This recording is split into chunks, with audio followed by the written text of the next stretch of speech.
আমি আর রাজীব আর একটা গাড়ি নেই, আমরা বল চল।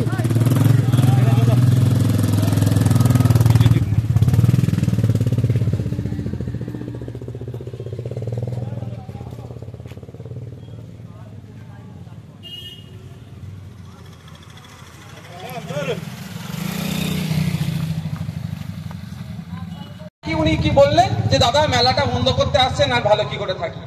মেলা বন্ধ করার পক্ষে কি আমরা?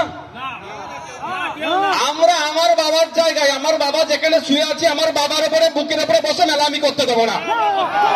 এর পক্ষে আমি, এর পক্ষে আমি, আমার বাবার কবরের উপরে বুকে বসে আমি মেলা করতে দেবো না। দুনিয়ায় অনেক জায়গা আছে, অনেক ভালো জায়গা আছে, ও সেখানে আপনি করুন, সেখানে বিরোধী নয় আমরা। যার ভালো লাগবে, যার মনে হবে মেলা প্রাঙ্গণে গেবে, মেলায় ঘুরবে, মেলায় আনন্দ করবে, সে করতে পারে, কারো অসুবিধা নেই। কিন্তু এখানে আসার কারণ হচ্ছে আমার জায়গা 194 দাগ অঙ্কপাড়া মৌজা কবরস্থান, যেখানে আমার দাদু পরদাদু আমার 14 গোষ্ঠী শুয়ে আছে, তার উপরে মদ খেয়ে আসবে, মাতলামি করবে, অপবিত্র হয়ে আসবে, কবরের উপরে বাঁশ ফুটে, মানে বুকের উপরে বাঁশ ফুটবে, এটা তো মেনে নেওয়া যাবে না ভাই। এটা আমার কথা নয়, কলকাতা হাইকোর্টের সিঙ্গেল বেঞ্চ ডিভিশন বেঞ্চের কথা বলছি। কারো বাবার কবরের উপরে মাইক বাঁধা যাবে না, এটা আমি বলছি না, শুধু হাই ডিভিশন বেঞ্চ আপনাদের বলছে।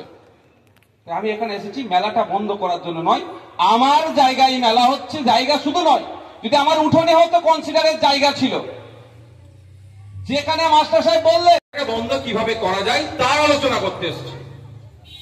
আমি আসার পথে অনেক মানুষ আমাকে গাড়ি দান করিয়ে দাদা কেমন আছেন না আছেন কথা বললো, আসলাম, অনেকে অনেক ভালো কথা বললেন।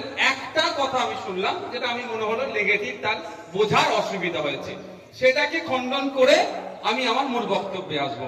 এই মাইকের আওয়াজ তার কানেও যাচ্ছে। উনি বললেন ভালো কি করে থাকবো, মেলা তো বন্ধ করতে আসছেন। এখানে এতজন বসে আছি, প্রত্যেকের ধর্মীয় রিলিজিয়াস প্র্যাকটিসের পূর্ণ স্বাধীনতা সংবিধানের 25 নম্বর আর্টিকেলে উল্লেখ করা আছে। আপনি আপনার ধর্মীয় স্বাধীনতা পালন করতে পারবেন, কেউ কাউকে বাধা দিতে পারবে না। Freedom of movement, right of movement, আপনি কোথায় যাবেন না যাবেন, কি খাবেন, হ্যান করবেন, দান করবেন, তার সমস্ত স্বাধীনতা দিয়ে আছে।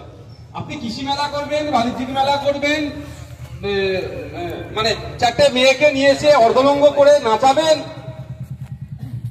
সেটা আপনি সবাই মিলে আটকাতে পারবো না। দেশের আইনের গাইডলাইনের মধ্যে থাকে।